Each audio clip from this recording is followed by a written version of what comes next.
welcome to Daily Debrief brought to you by People's Dispatch. Today we talk about the assembly elections in North of Ireland, the ceasefire in Yemen, and in sports, Chelsea's sale is final. As widely predicted, voters in North of Ireland have backed Sinn Féin, which is on course for a historic victory. Counting on 90 seats continues and the Sinn Féin looks set to establish a significant lead. There is a big shift in political choices in the 6 counties. The results have also got huge symbolic political ramifications in the region, which has been a bastion for struggles against British colonialism. Zoe of People's Dispatch is with us for more. Hi, Zoe. Welcome to the show.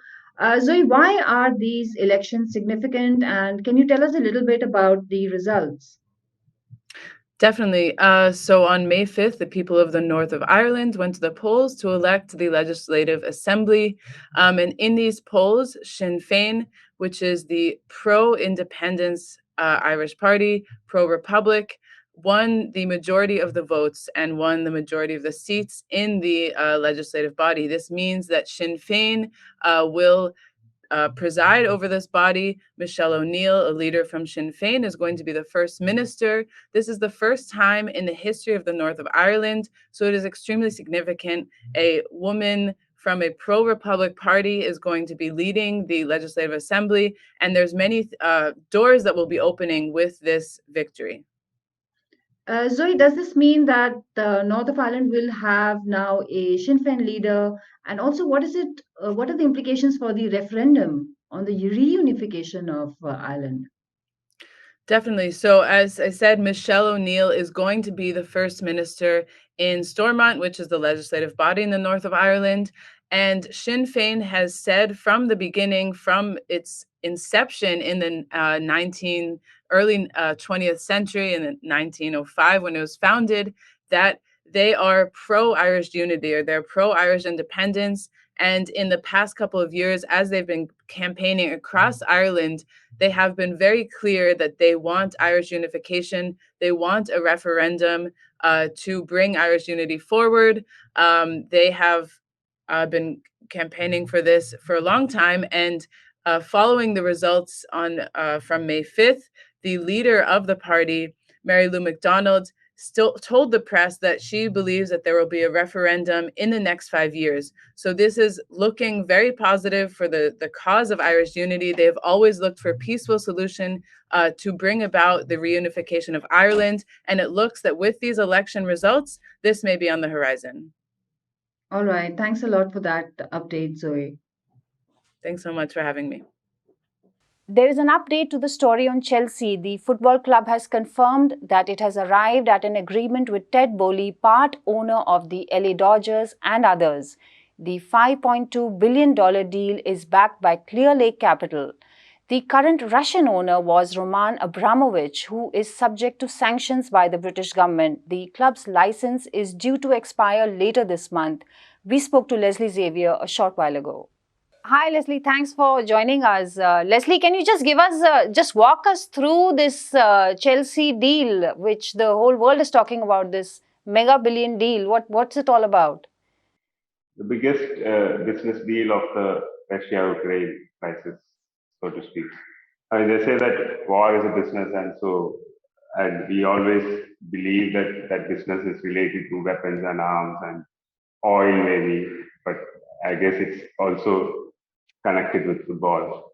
Of course, there is oil connection there also because the original owner of Chelsea, Roman Abramovich, the Russian billionaire, he made his money in oil. So oil connection is still there. But yeah, this deal has been in the pipeline ever since the conflict began, the Russia-Ukraine conflict began, and it's basically pushed into happening by the British government. So after the Russian border action happened, there was pressure on business interests of Russia in the UK or Russians in the UK, and Roman Abramovich has been with Chelsea for close to 2 decades now, and he is a known face. He is a globally recognized owner of a club. In that sense, Chelsea, I mean, if you look at British clubs, most of the clubs are owned by billionaires, either Americans or money coming from China or from the Middle East. So, but the most recognizable owner among English, arguably the most recognizable owner among English, not just English clubs, but globally, is Roman Abramovich. Yes, and the reason for that is because he has been that involved with the club's action, not just pumping in money and making money out of it, but he was constantly at the stands, he was celebrating when the club wins, he was in despair. You are seen in despair when the club loses. So the fans themselves had a connect with Roman because he made them believe that he is there for the club and for the fans and for the community at large. Because football as a whole is a community activity everywhere in the world, more so in the UK. So attacking Russian businessmen was part of that soft power wielding as far as this conflict goes. And attacking Roman Abramovich was very paramount because it was sending out a signal, a big signal by the British Parliament. So initially, Abramovich tried to make things work by transferring all his power to the Chelsea board.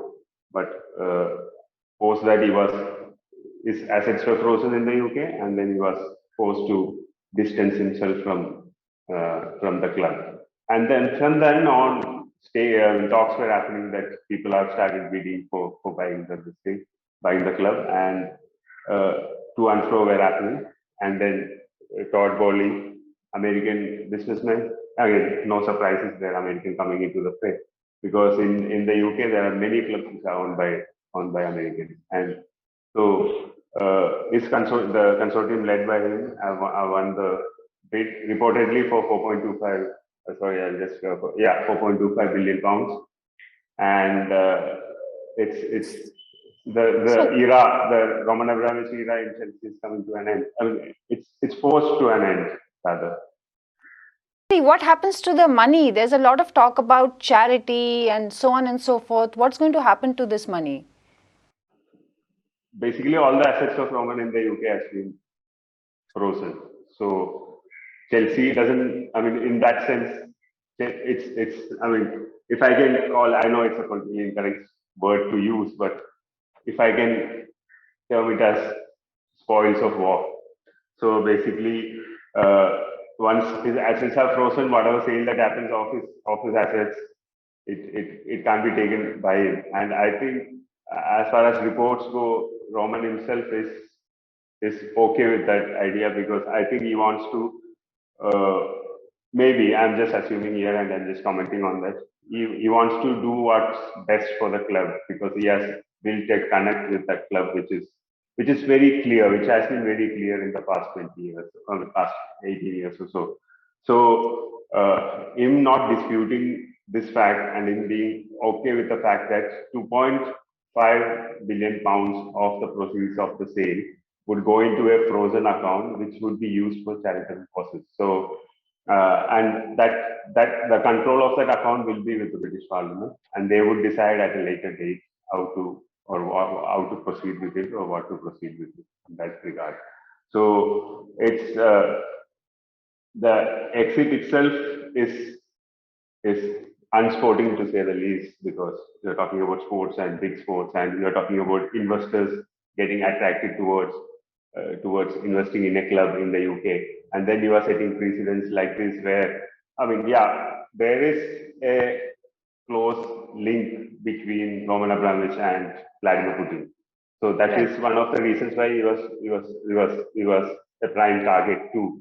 So, but having said that, if you look at the current the new owner, Bowley, I'm sure he has some connects in the American politics. And at a later date, if at a conflict arises, unlikely scenario, but I'm just giving you I mean, arbitrary scenario. You can't expect a government, any country for that matter, to take action uh, and basically take over businesses as part of a war strategy. So this is actually giving a wrong signal to people who are investing not just in sport but any business that matter because ultimately in the past 20, 15, 20 years, what the world is moving towards is a global playing field where everybody has a equal stake in enterprising in various countries. And when these things, when conflict arises and when such actions are taken out of the blue, it just uh, goes against the very ethos by which capitalist economy of the 21st century is working. So Got I it. don't know that. So that is one aspect of it, and second aspect is that Chelsea is in a cusp also. They were European champions, and then but this season they have not been doing that great. But that's how rebuilding and building and rebuilding happens in a club. So a forced ownership change means that the club will bubble for the next 2 3 years, uh, to say the least. And secondly, British fans and British clubs hate American owners. If you look at, I mean, takeovers happen and then the reality, they accept the reality and they live with it. But over the years, people have started detesting the idea of American owners owning British clubs because they come in with a different idea of sports business. Sports business is run differently, and that cultural community aspect is not there. There is fan engagement and many other modern systems that are in place to ensure that the fans are there in the stands and all that merchandising, whatever the other aspects of sport business is. But the community connect idea is not exactly what American owners understand. So that gap is always been there. So whether it's good for Chelsea, time will tell. But for the time being, in the next few years, the club is likely to struggle to cope with Right. this current change. Okay, thanks. Thanks for that update, Leslie. Thanks a lot for joining us. The first ceasefire in 7 years has completed a month in Yemen. There were several violations of the 2 month UN brokered truce, and some planned humanitarian flights to Yemen were also cancelled, but the truce has held. In the meantime, the Saudi backed government has seen a reshuffle after its president Abed Rabo Mansour Hadi stepped down. The relative success of the truce has led to hopes that it might continue. Over 377,000 people have died due to the war in Yemen, making it one of the worst humanitarian crises of the century. We spoke to Abdul from People's Dispatch about the details of this truce. Hi, Abdul. Welcome to the show. Abdul, the truce has been in place now for 1 month. Have all the terms of the peace agreement been followed in this time? Of course not. There are many claims that the main two clauses basically related to the blockade, which was imposed by Saudi coalition on Yemen for last 7 years, like sea and air blockade, which had to be lifted partially. According to the claims made by Houthis, none of those claims clauses have been fulfilled completely. When it comes to Hudaydah port, Saudi coalition had basically seized some of the ships carrying fuel to Yemen. They have not allowed any flights to and fro from the Sana'a International Airport, which was one of the key demands put forward by Houthis. Apart from that, as per the Houthis' claim, there has been more than 5,000 different kinds of violations, which includes land aggression, which includes airstrikes, which includes different kinds of threats posed at the in the areas near at the border, the areas where there is a contact between two different warring factions. So if we go by the claims made by Houthis, none of the major clauses, none of the mere conditions which basically facilitated this 2 months ceasefire have been fulfilled. And in particular, they emphasize the lifting of the air blockade, means allowing flights to and fro from Sana'a International Airport. You know, there have also been some internal changes in Saudi and in the regime it backs. So, can you tell us about the implication of these changes? As far as we know, what is reported in the media, the Yemen department has been shifted from basically Salman to his younger brother, who has become the kind of dealing with the Yemen issues. So, and it is claimed that his perspective is slightly different from what Salman had followed so far. We have seen that how Hadi has been replaced with the presidential council, but this presidential council was a result of Riyadh summit, where all the factions fighting against Houthis and pro Saudi Arabia, pro UAE came together, negotiated, and replaced Hadi with a presidential council. The credibility of the presidential council is the same as Hadi's credibility was as far as Houthis are concerned. They have rejected this particular change in the so-called change in the government in Yemen because as we all know, the basic question in Yemen is which one is legitimate government, whether it is the presidential council, earlier it was Hadi, Abu Mansur al-Hadi, who fled Yemen in 2015, whether he is the legitimate government or Houthis control the government in Sana'a. So the Houthis do not recognize Hadi or any changes which have been made in Hadi post Hadi administration. Basically, that is they claim that this is a new form of aggression attempt to kind of impose their version of government, and they do not recognize it. So yes, there is a change, but that change, as far as Houthis are concerned, remained the same as it was before.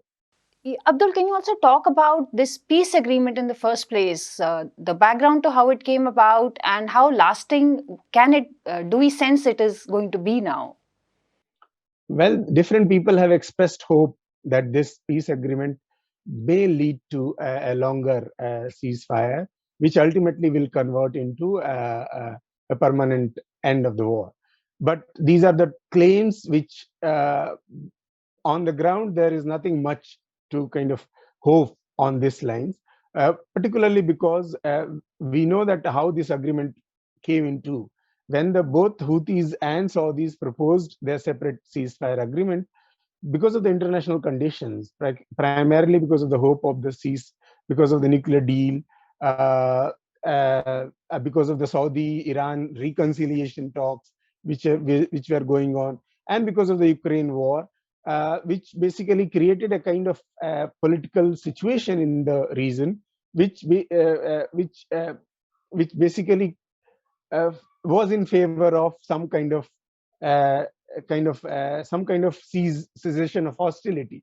Whether that is a permanent thing or is a temporary, it depends on how those scenarios which created this peace at the first place turn out to be. We have not seen the nuclear deal yet. The war in Ukraine has created different kinds of political alignments in the region, which are different from what it was initially. And also the Saudi-Iran reconciliation has not moved forward yet where it was. So given the regional and international scenario, and given the way the way the ceasefire agreements have been treated by Saudi-led coalition, there is not much hope at this moment. But since the truce has stood the test of the time and all these violations, it seems it is not clear in which way the tide will turn. So it may lead to peace, lasting peace, or it may lead to a re-emergence of hostilities always. At this moment, we are not in any position to say anything decisive on that. All right, Abdul, thanks very much for that update. And that's all we have for today. Thank you for watching Daily Debrief. Please come back to us on Monday for more stories from around the world. Read peoplesdispatch.org and follow us on Twitter, Facebook, and Instagram.